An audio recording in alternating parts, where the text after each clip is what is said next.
दोस्तों, क्या आपका भी L4 L5 डिस्क बल्ज है?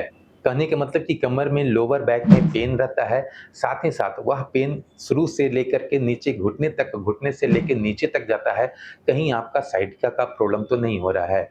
अगर हाँ, तो यह वीडियो आपके लिए है क्योंकि मैं इस वीडियो के माध्यम से 5 ऐसे एक्सरसाइज बताने वाला हूँ, जिसको अगर आप घर पर करना शुरू कर दिए तो मैं समझता हूँ कि आप अपने लोअर बैक पेन को या फिर साइटिका के प्रॉब्लम को 100% ठीक कर सकेंगे घर बैठे ही। तो वीडियो को बिल्कुल अंत तक देखिएगा और इसमें बताया गया पूरा एक्सरसाइज घर पर ही बैठ करके करने की कोशिश कीजिएगा। तो मैं समझता हूँ कि 10 से 15 दिनों के अंदर आप 60 से 70% तक ठीक कर सकेंगे और यही एक्सरसाइज को अगर आप 30 दिन या 45 दिन कर लेते हैं, तो आप अपने L4 L5 के बीच में जो डिस्क बल्ज हो जाता है, उसको आप कंप्लीटली ठीक कर सकेंगे।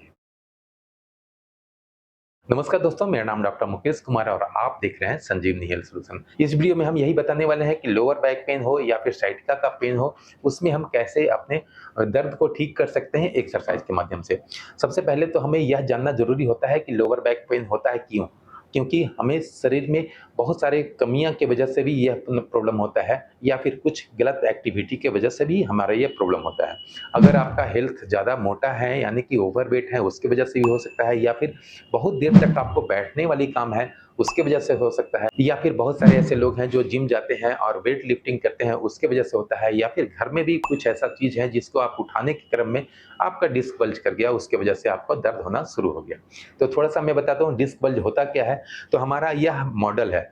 यह मॉडल हमारे पूरे शरीर का जो रीढ़ की हड्डियाँ होती हैं, वो होता है। जो लोअर में देख रहे हैं, यहाँ से लेकर के यहाँ तक ये लंबर कहलाता है। लंबर 1, 2, 3, 4, 5। अब नंबर 4 और 5 के बीच में अगर आप देख रहे होंगे तो यहाँ पर रेड जैसा डिस्क दिख रहा है, जो कि यह डिस्क के बल्ज हो जाने की वजह से कहें कि जब भी हम कुछ सामान उठाते हैं, भारी सामान उठाते हैं, तो यह डिस्क दब जाता है और पीछे की तरफ बल्ज कर जाता है। तो हमें यह जो पीला वाला आप नर्व देख रहे होंगे, यह नर्व में कंप्रेशन होने लगता है, उसे दबाने लगता है, जिसके वजह से वह नर्व हमारे जिस लिम्ब में जाता है, यानी कि लोअर लिम्ब में जाता है, तो वहाँ पे हमें दर्द होने लगता है। कई लोगों को तो सिंगल एक पैर में प्रॉब्लम होता है, किसी-किसी को दोनों पैरों में प्रॉब्लम होने लगता है। तो इस चीज़ को हम कैसे ठीक कर सकते हैं, कौन-कौन से एक्सरसाइज कर सकते हैं, तो चलिए बिना देरी के हम एक्सरसाइज पे चलते हैं और एक्सरसाइज बताते हैं कि इसको कंप्लीटली कैसे हम ठीक कर सकेंगे। लेकिन सबसे पहले यह जानने की ज़रूरत होती है कि आखिर ये प्रॉब्लम हुआ क्यों? क्योंकि बहुत देर तक बैठे रहने से और बहुत हम वेट लिफ्टिंग किए या फिर किसी भी वजह से अगर हमारा डिस्क बल्ज हुआ है, तो उसमें हम मसल्स को मजबूत करने के लिए एक्सरसाइज करेंगे।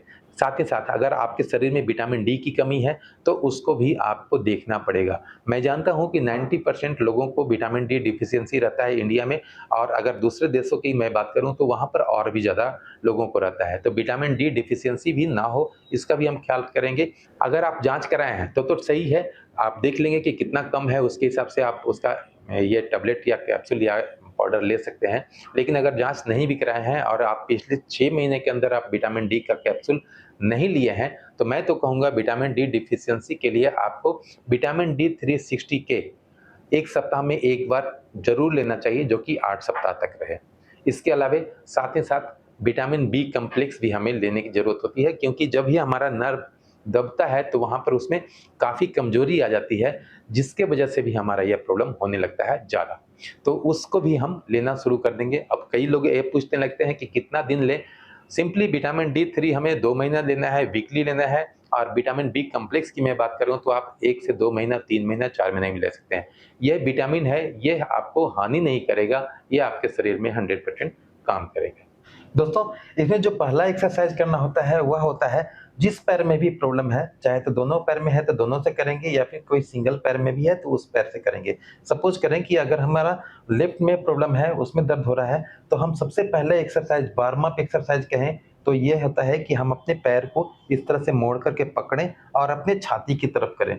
मैं कई बार कई वीडियो में दिखाया हूँ, आप इस तरह से भी कर सकते हैं या फिर दाहिना पैर जो है, उसको आप मोड़ करके रख लें और उसके बाद इसे कर सकते हैं, ठीक है? ये आप जितना आप ज़ोर से दबा सकते हैं अपने छाती की तरफ, उतना करें और उसके बाद फिर 5 से 10 सेकंड तक रोकें, उसके बाद फिर धीरे-धीरे नॉर्मल। ठीक है? इससे क्या होता है हमारा बटक एरिया का जो मसल्स होता है उसमें स्ट्रेंथ पन मिलता है, साथ ही साथ स्ट्रेच होता है। यानी कि हमारा जो नर्व वहाँ पे दब रहा है उसकी वजह से जो दर्द हो रहा है, वह हमारा कम होता है। इसके अलावा हम दूसरा पर भी करेंगे इस तरह से शुरुआत में पैर को सीधा रख के करेंगे, इसके बाद फिर हम थोड़ा-सा मोड़ लेंगे लिफ्ट को, उसके बाद यहाँ करेंगे। ये भी हमें करना ज़रूरी है क्योंकि ये जब हम करेंगे तो ये डिस्क जो बल्ज हुआ है वह उसे अंदर जाने में मदद मिलेगा। अब ये दोनों को सिंगल-सिंगल हम कम से कम 10-10 बार कर लेंगे, उसके बाद दोनों को एक साथ हम करेंगे और दोनों को एक साथ करेंगे तो भी हम कम से कम 5 से 10 सेकंड तक रोकेंगे, उसके बाद सीधा रखेंगे। इस तरह से मैं उठा लिया दोनों पैरों को, यहाँ पर पकड़ लिया अपने दोनों हाथों से और उसके बाद फिर कोशिश करेंगे कि हम जितना खींच सकें अपने पैर को अपने तरफ, छाती की तरफ, उतना खींच के रखें और उसके बाद फिर 5 से 10 सेकंड तक रोक सकते हैं, उसके बाद फिर धीरे-धीरे नॉर्मल। यह एक्सरसाइज़ बहुत महत्वपूर्ण है, आप देखेंगे पहला दिन से ही बहुत आराम मिलना शुरू हो जाएगा, ठीक है? फिर से मैं करके दिखाता हूँ, दोनों पैरों को इस तरह से बिल्कुल जोड़ लिए हाथ को और अपने शरीर को अपनी छाती की तरफ ले जा रहे हैं। 10 सेकंड तक रोकेंगे, उसके बाद फिर धीरे-धीरे नॉर्मल। इसको भी कम से कम हम 10 से 15 रिपिटेशन करेंगे। यह दूसरा एक्सरसाइज़ हो गया। तीसरा एक्सरसाइज़ करने के लिए जिस पैर में भी प्रॉब्लम है, उस पैर को हम दूसरे पैर पे रख लेंगे इस तरह से, ठीक है? इस तरह से रखेंगे और यह जो पैर है, इसे हम मोड़ करके अपने तरफ खींचने की कोशिश करेंगे। जितना हम खींच सकें, उतना तक रुकेंगे 5 से 10 सेकंड और फिर धीरे-धीरे नॉर्मल। इसमें हम थोड़ा-सा और भी स्ट्रेच कर सकते हैं, लेकिन एकाएक हम नहीं करेंगे। एकाएक का मतलब होता है कि पहला दिन ही बैठे और सभी एक्सरसाइज़ पूरा स्ट्रेंथ के साथ करेंगे, तो उसमें हो सकता है कि आपको दर्द थोड़ा-सा बढ़ने लगे। तो सिंपली हमें शुरुआत में धीरे-धीरे करना है। इसको फिर से मैं करके दिखाता हूँ। मैं जहाँ तक पहुँच रहा था, उससे भी आगे ले जाने की कोशिश करता हूँ, ठीक है? देखिए, मैं अब यहाँ तक पहुँचा रहा हूँ। आराम से इसे 5 से 10 सेकंड तक रोकेंगे और फिर बिल्कुल नॉर्मल। इस एक्सरसाइज़ को भी हमें कम से कम 20 रिपिटेशन करना है। इसको भी हमें कम से कम दोनों पैरों से कर लेना है। 20-20 रिपिटेशन करें या 15-15 रिपिटेशन करें, लेकिन दोनों पैरों से कर लें ताकि आने वाले दिनों में प्रॉब्लम ना हो। अब चौथा जो एक्सरसाइज़ है वह है ब्रिजिंग एक्सरसाइज़। कई वीडियो में मैं पहले भी बता चुका हूँ। आप अपने दोनों हाथों को इस तरह रखें और दोनों घुटने को सटा लें और उसके बाद अपने इस एरिया को बिल्कुल ऊपर ले जाने की कोशिश करें, जितना आप ले जा सकें, ठीक है? जितना आप ले जा सकें, आप देखेंगे कि ये जो पोजीशन बन रहा है ना, ये ब्रिजिंग एक्सरसाइज कहलाता है।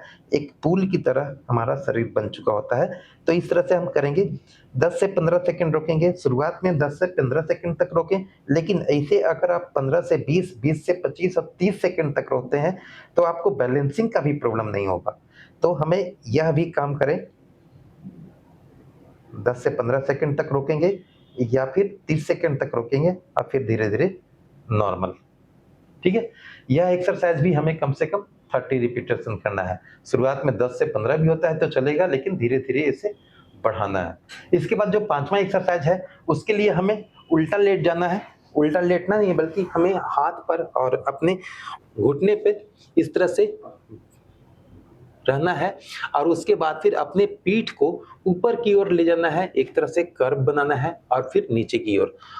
जब हम पीठ को अंदर करेंगे, नीचे करेंगे तो हमारा सर ऊपर जाएगा और जब हम पीठ को ऊपर करेंगे तो हमारा सर अंदर की तरफ जाएगा, इस तरह से। जितना हमें ज़ोर मिल रहा है, जितना ताकत मिल रहा है, उतना हम अपने सर को अंदर कर रहे हैं और पीठ को ऊपर कर रहे हैं।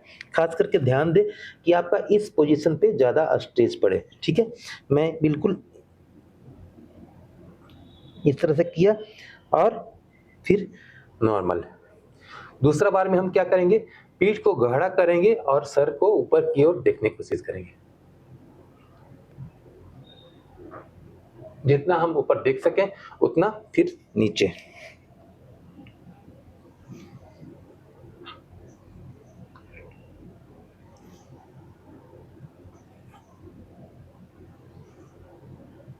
इस तरह से भी हमें कम से कम 30 टू 50 रिपिटेशन करना है। 30 टू 50 का मतलब होता है, चूँकि मैं ये जल्दी-जल्दी करके दिखाया हूँ, आप इसे आराम-आराम से भी कर सकते हैं और इसमें टाइम दे सकते हैं। इससे हमारा मसल्स भी मजबूत होगा, साथ ही साथ जो हमारे डिस्क में पीछे जो बल्ज कर गया है, वह भी आराम से अंदर की तरफ जा सकेगा और कंप्लीटली हमारा डिस्क का प्रॉब्लम ठीक कर सकेगा। लेकिन ध्यान रहे कि जब भी हम एक्सरसाइज करेंगे, तो कभी-कभी ऐसा हो सकता है कि किसी एक्सरसाइज को करने से आपको दर्द थोड़ा-सा बढ़ता है। तो कभी ऐसा नहीं करना है कि हाँ, दर्द बढ़ रहा है तो हम उसे रोक दें। मैं तो कहता हूँ कि जो भी मैं एक्सरसाइज़ बताया हूँ, ये सारी एक्सरसाइज़ आराम से कर सकते हैं। दर्द अगर बढ़ता भी है थोड़ा बहुत तो बढ़े, कोई दिक्कत नहीं है, लेकिन एक्सरसाइज़ आप डेली बेसिस पे करते रहें, ताकि वो 10 दिन, 15 दिन होते-होते आपका 50 टू 70% ठीक हो सके। और यही चीज़ को अगर 1 महीना या डेढ़ महीना कर लेते हैं, 45 दिन कर लेते हैं, तो आप अपने लोअर बैक पेन से या फिर साइटिक नर्व के प्रॉब्लम को आप 100% घर बैठे ही ठीक कर सकते हैं। दोस्तों, उम्मीद है वीडियो अच्छा लगा होगा। वीडियो अच्छा लगा तो वीडियो को लाइक करें, सब्सक्राइब करें, अगर चैनल पर नए हैं तो बेल आइकन को दबाकर ऑल नोटिफिकेशन ऑन कर लें, ताकि भविष्य में आने वाला हर वीडियो सबसे पहले आप तक पहुंच सके। मिलते हैं अगले वीडियो में, तब तक के लिए जय हिंद, जय भारत।